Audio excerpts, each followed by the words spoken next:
Welcome back, everybody, to our Midwestern Dynasty, where we are coming off a game that we got absolutely smoked in by the Sam Houston Bearcats, who won 43-10. The main reason that we got blown out as bad as we did is that we could not stop them from running the ball all over us. They racked up 230 rushing yards against our defense that this season has not been good against the run.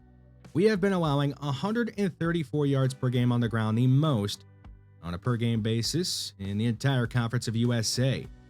So how do we fix this run defense and in a hurry? Well, we can't really make any changes to the interior defensive line because we just don't have enough bodies to really make any changes there.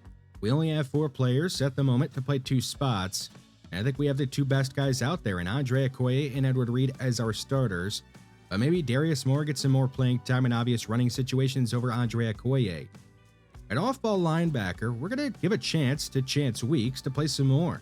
He may not be an elite run stopper with 74 block shedding, but that's pretty good when you combine that with his coverage abilities of 75 zone and 71 man. I think he deserves some more playing time just based upon his ratings. So the defense, it has to do better, but the offense also has to do better. We didn't really do much against Sam Houston on the offensive side of the ball. And I think this season we haven't run the ball enough, especially considering our best playmakers on the offensive side of the ball are Jordan Bryant and Avery Sizer, our 2 top running backs that we've used the most this season, but we just haven't used them enough. Jordan Bryant, he may end up transferring away at the end of the year anyway, so I'm not saying we should run him into the ground or anything, but we need to use him more. Avery Sizer, he's got a rare combination of size, power, and speed. Got 91 speed even though he's 233 pounds. So those 2, look for them to get the ball even more. If they do get tired, we have Willie Wise, who's not an amazing backup, but he's not bad. There's also Darrell Leff, who could still play in 3 more games this season if we really have to get desperate at running back behind Avery Sizer and Jordan Bryant. There is one game we really do have to pay attention to this week in the Conference of USA. It is between New Mexico State and Kennesaw State, our rivals. Now, Kennesaw State, they have been the surprise of the entire conference, and they're looking to show it's no fluke. As for us, we're going to be taking on Jacksonville State, a team that beat us a year ago, 58-37. They actually outscored us 45-7 in the second half, so we really want to get some revenge and beat them and get back to 500 on this season. Jacksonville State is a really good team, and they have a good quarterback in Zion Turner, who you can see is very efficient. He's thrown a lot of touchdown passes and does not turn the ball over. He's going to go deep over the middle on the first play of the game, and just like that, him and Wright are going to have the Gamecocks across midfield. Inside the 30, a fake flip from Turner, and he's going to be sacked by the blitzing Max King at the 36, and that'll make it 3rd and 13. We send the pressure there early, and now they're going to call a screen to try and get around our pressure. Not much there on the screen to Andrew Paul as Largus Pettigrew makes the tackle, and that'll force Jacksonville State to try a field goal, and their kicker Garrison Ripa is going to make a 51-yarder to give Jacksonville State the lead. 3-0 here early in the first quarter. Jordan Bryant, he's had a good season. He'll take a shot at the end of the play, but not before he's got a big gain and a first down. Can't really run the ball on 3rd and 13 if you want to get a first down, so we're forced to throw it deep down the field, and it's going to be incomplete. Nearly a big play for us, but unfortunately, the catch couldn't be made in bounds by Nick Shields.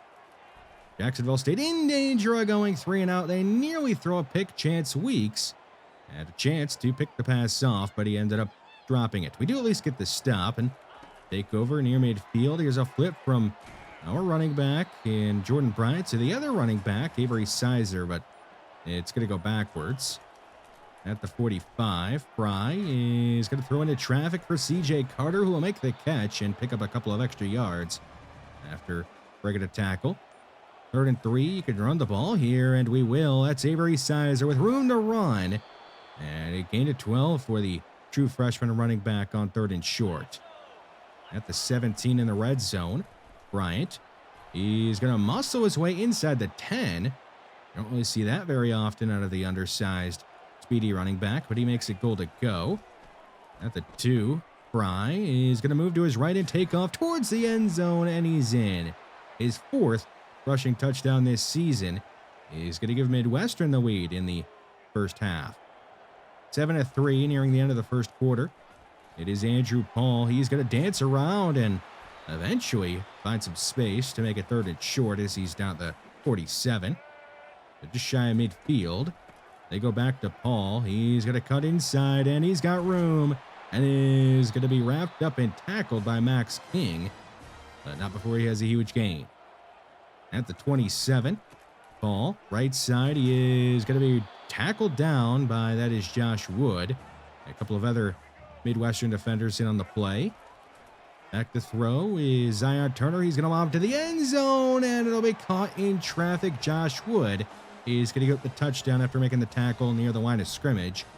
And it's going to be a touchdown for Jordan McCants, his 3rd of the season. The Horned Owls facing 3rd and 7. Fry will buy enough time to have somebody wide open down the field. That is Russell Moore, the senior tight end. Left all alone for whatever reason. And Midwestern is all the way to 16 of Jacksonville State. The good freshman season for Forrest Fry will continue as he has over 2,000 yards passing this year. Avery Sizer met right away, and he can't get away, but it looks like it wouldn't have mattered anyway because there will be a holding call against Brian Ramirez. Not the first time he's had that called against him, and it certainly will not be the last. Back at the 20, it's 3rd and 14. Fry has another man open. It's Terrence Miles. He'll turn upfield. He is not able to make a man miss right outside the goal line, so he's going to go down at the 2. Now 2nd and goal, still at the 2. Sizer tries the middle, and he can't get in. They're going to go him down at the 1. Another run-heavy look on 3rd and goal. Sizer with no chance on this one. Gary Cook, our starting center, gets destroyed by Darrell Prater, who makes a great play. The offense remains on the field on 4th and goal. It's a fake to Bryant. Fry is going to make a throw off platform and overshoot Terrence Miles in the back of the end zone. Should have been a touchdown. Instead, it's a turnover on downs. The Gamecocks facing 3rd and 6 at their own 7. It is incomplete. The pass is going to be batted down by Darius Moore at the line of scrimmage. You force a quick 3 and out. Midwestern with a minute to go in the half. They have the ball at midfield already. It's a screen. Jordan Bryant is going to wiggle around and get enough space to get a first down with a gain of 12 in his first catch of the game. Now under a minute to go in the half. Only a 3-man rush from Jacksonville State. Fry is going to take off with nobody open, and he's got space to run. And Forrest Fry is out of bounds at the 15, putting us in the red zone. Now at the 8, it is going to be a flip to Nick Shields. He'll turn upfield. He is into the end zone. A touchdown for the Horned Owls, but hold on. There is a flag, and it is going to go against us. It's a holding call against Chad Green, our highest overall player. So 3rd and 11, back at the 16. Blitz on the way. Fry, he waits as long as he can, but he does go underneath, and that will not get a touchdown for the Horned Owls. On is Steven Spears to try a 28-yard field goal, and the junior kicker will make the field goal and tie this game up at 10. Here in the 3rd quarter, it's still tied at 10. Fry back to pass, and he's going to go down. He gets sacked because of some pressure off the left side that was really allowed because of a miscommunication by Brian Ramirez and James Hoover. Doesn't really matter which one you blame, it still happened. CJ Carter, he'll make a catch and get us to 3rd and 5. It's been a quiet year for CJ Carter, who's our number 1 wide receiver on the depth chart. Fry looks his way again, and Carter will make another catch. And he's got us across midfield on his 3rd catch of the game. Out the 28 of Jacksonville State. Willie Wise on a draw. And the junior running back is up to the 17 with a gain of 10. Now Bryant back in the game. It's a fake to him. Fry, he's going to get the pass off in time. It is caught by Russell Moore, and the senior tight end will score his first touchdown of the season as Midwestern is able to overcome some faults of their own and take the lead here in the 3rd quarter. 17-10, Midwestern on top, and their defense looking to get a stop is going to get a sack. Edward Reed and DeMarcus Perkins will get credit for the sack, but really the secondary did a great job on that play. On 3rd and 18, Zion Turner, he's taking a shot deep down the field, and it's incomplete. Lamar Taylor will break the pass up. For the Horned Owls with the lead and possession. It's a fake to Bryant. Fry. He has a man open again. Another wet down by this Jacksonville State defense. That is the freshman tight end, Joey Hammer, wide open. Now the 21's third down. Fry checks it down to Willie Wise, who makes a man miss with a nasty spin. And Willie Wise is going to make it goal to go at the 5. The third quarter winding down. Jordan Bryant is going to follow Bobby Woods and be turned away right at the goal line to end the third quarter. Sizer out there to start the fourth quarter. It's a fake to him. They should have just ran it. And luckily, this is just going to end up being incomplete instead of a sack. But it is still going to be 4th and goal. Midwestern going for it again on a 4th and goal. And this time they're able to convert. Avery Sizer scores a 1-yard touchdown, his 5th rushing touchdown this year. So the Horned Owls up by 2 scores in the fourth quarter. It's going to be a screen from Turner to Petway, who gets a good block from his tight end Polk. And the senior wide receiver is up to the 37 with his first catch of the game across midfield. It's a handoff. Andrew Paul is going to break a couple of tackles and get a first down. He's been held in check for most of this game. The run defense has looked better. A keeper here for Zion Turner, and he's going to run right up the middle. So much for the run defense looking better. Zion Turner is going to score his first rushing touchdown of this season, and they'll make this a 1-score game again. 24-17 now. It's 3rd and 10 for the Horned Owls. Fry under pressure makes a pass into traffic. It's incomplete. Joey Hammer couldn't come up with it. A pretty good throw from Fry, but it doesn't end up resulting in anything but an incomplete pass. So Jacksonville State a chance to tie this game up. That is Polk, their tight end, getting a first down, and there's a flag on the play. You can't really tell, but they are going to call a face mask penalty against Byron Washington to make the big play even bigger. Jacksonville State getting some help from our defense, and there is a pass caught by Jordan McCants, who had a touchdown earlier. They'll get a first down at the 15. Andrew Paul is going to cut a little bit and make a block happen for himself, and he's up to the 4, making it goal to go. They are marching right down the field, trying to finish this drive off with a touchdown, and they will. That is Andre Devine, the sophomore running back who's got 96 speed. He'll score a touchdown to tie this game up. Under 6 minutes to go in the fourth quarter. Midwestern trying to get this offense back on track and retake the lead. We're just up by 2 scores, but they've blown it. A gain of 8 there for Avery Sizer, who has a touchdown today. Jordan Bryant, he'll get a first down and fight off a defender as he heads out of bounds at the 43. Now 2nd and 10. Bryant is going to have a huge hole to run through, and he'll take it across midfield. So Midwestern sticking with the run. They're waiting the game, and it seems to be working out well for him. At the 35 at Jacksonville State. Fry facing a blitz. He gets the pass off in time. Nick Shields turning upfield. He can't get any blocking, but he does get a good gain and a first down. Just outside the red zone.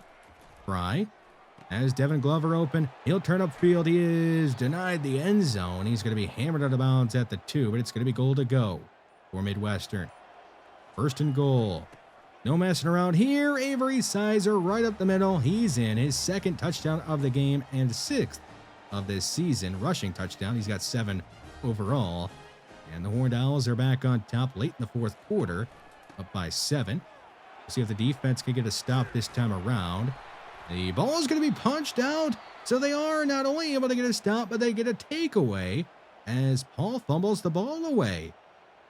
The fumble was forced by LaMarcus Pettigrew, of all people. The true freshman cornerback made the big play. Speaking of big plays, here goes Jordan Bryant. He'll make a man miss and go down inbounds at the 12, getting this clock to go down to the 2-minute warning. With 1:53 to go in the fourth, it's 3rd down. And Midwestern, they're just going to run it, forcing Jacksonville State to use their last timeout. So Midwestern seems to be pretty content with just kicking this short field goal and making it a 2-score game. And Steven Spears makes the kick, make it 34-24. So the Gamecocks, they are down by 2 scores, and one of the scores that they need is going to have to be a touchdown. They are already all the way to the 31 after a nice catch is going to be made by Devine, the backup running back. At the 24, Turner is going to lob this one out of bounds over the head of McCants, and that'll make it 4th and 3. Down by 2 scores, they'll kick the field goal here. And Ripa, he makes it from 41 yards out to make this a one-score game. So now they have to try for the onside. You try and get this ball right back to their offense. We'll see if they can get a good bounce. It is not going to be a good bounce for him. Jefferson is able to get the ball, and Midwestern is going to be able to kneel this one out. So a lot of points got scored in the fourth quarter, 34 of them to be exact. Midwestern comes out on top, winning 34-27. Not a blowout revenge victory, but a revenge victory nonetheless. The player of the game is apparently Forrest Fry. Not a bad game out of him.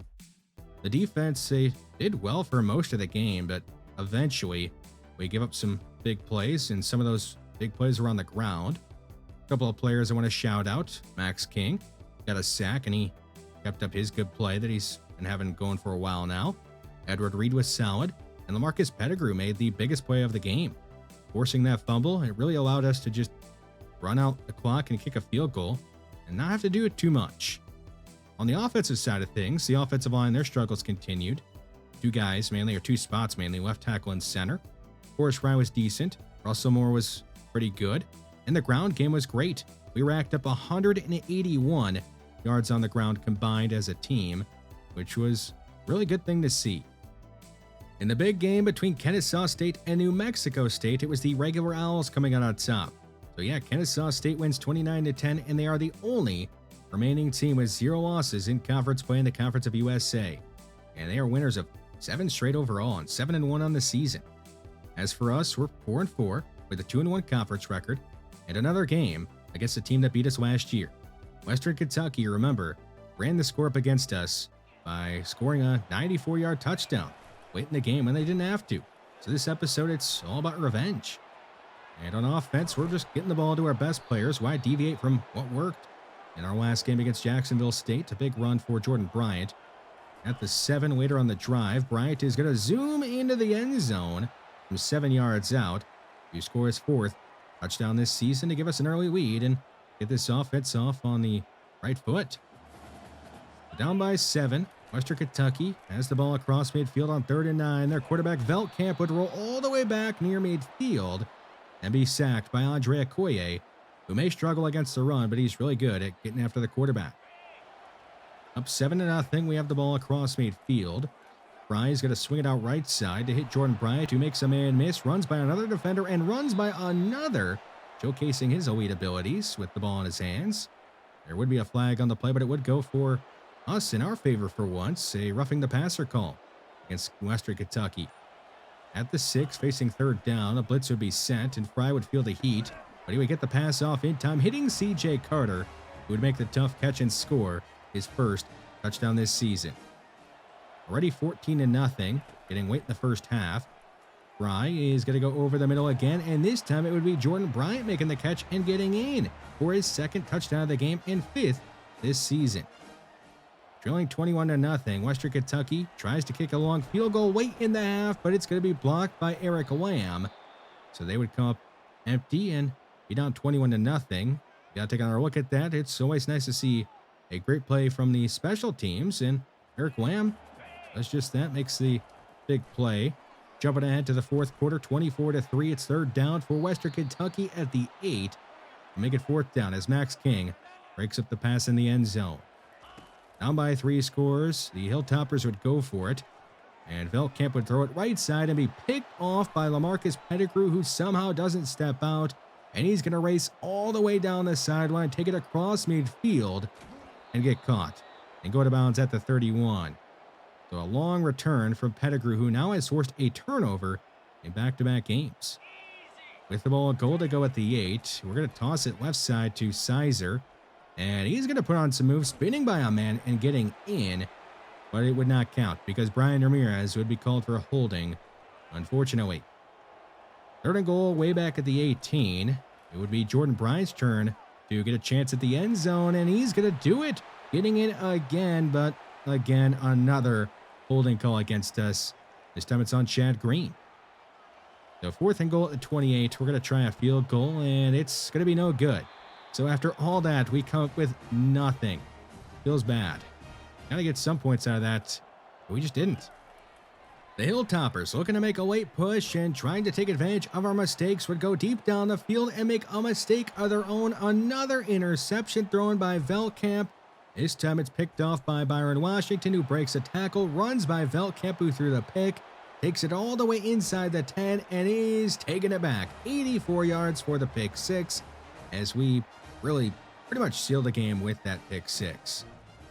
I do still want to show a couple of more plays. One of them is a play made by Emmanuel Blunt, who you should remember was a 2-star gem defensive tackle that we brought in this last recruiting cycle. He is right now redshirted. He makes a nice play, though, and gets a sack, the first of his career. Speaking of the first of their career, George Barr is going to turn this pass underneath into a touchdown, the first of his career, as we pour it on here on top of Western Kentucky. One last play I want to show late in the fourth quarter. Veltkamp, he's going to toss another interception. This time it gets picked off by Sanzenbacher, and that is going to end the game, as we do blow out Western Kentucky and go 2 for 2 in our revenge tour over top of Jacksonville State in the previous game and over top of Western Kentucky here, blowing them out, winning 38-17. The player of the game is going to be, again, Forrest Fry, who did have 3 touchdowns in this game. But overall, a great performance as a team, blowing out Western Kentucky on the road. We held them to negative 11 rushing yards, but remember, sacks do count against rushing yards for whatever reason in college football. Kind of dumb in my opinion. But yeah, the run defense was really good in this game, and defense in general was good. We did give up a lot of passing yards, but we picked off 3 passes. LaMarcus Pettigrew, really, shout out to him. Back-to-back games, forcing turnovers, making big plays, even though you're quarterback 4 right now on the team. We did have a lot of backups in the game late, including some backup offensive linemen that allowed a sack, but overall they were decent in their first games of their careers. Forrest Fry actually led in rushing yards, surprisingly. We really didn't run the ball a ton, but that was mostly due to the way that Western Kentucky played us. Kind of stacked the box for most of the game, forcing us to throw it, but it worked out. Byron Washington, he ended up earning CUSA Defensive Player of the Week honors. Winston Smith has committed to us. He is a center out of Illinois who is 6'4", 293 with 90 strength and 89 impact blocking. The thing that makes him special is that he has 73 speed, which is great for an offensive lineman. Remember, we also brought in a very good athlete in John Good, who's a tackle in this same recruiting cycle, so we're really making our offensive line better and more athletic. We do have some bad recruiting news. Cornerback is a major need for us in this recruiting cycle. We only have 3 cornerbacks on the roster that are expected to be back next season, unless, of course, one of them transfers away. And that means we need to bring in some cornerbacks in this recruiting cycle. But unfortunately, it's not going well for us. We have to pull out of a couple of these races. Reggie Boss, Ole Miss passed us, and we just can't put enough points back into him to pass him back. He went row. Florida made a huge leap for him. No point even going after him. And then Jimmy Darby. We could maybe have gone after him, but Arizona State's going after him, and I don't really feel like battling a bigger school when we don't have a huge lead. So we're going to have to go after some different cornerbacks, and hopefully we can find some decent ones to bring in. One that looks okay is Emilio Alcantara. Maybe he ends up being decent. We haven't fully scouted him yet. There's also James Sams, who has decent athleticism, but the coverage needs a lot of work. So I'm just going to keep on scouting cornerbacks, and hopefully we can find some decent ones. Recruiting is not really going that well in general. We only have 2 commits and are ranked 130th of 134 teams when it comes to our recruiting class ranking. The recruiting has a lot of work that needs to be done. At least the on-the-field plays doing well. We're 5-4 overall with a 3-1 conference record and still have a chance to make the conference championship game. In the next episode, we'll take on Georgia Southern, who may be having a down year, but they are one of our rivals. And when it comes to rivalry games, you got to throw the records out. These things can get funky, and you never know what can happen in them. If you guys are enjoying this series, let me know down below in the comments section. Comment anything. Like this video to help this series out. Subscribe to the channel if you have not already. Thanks for watching, and I will see you in the next one.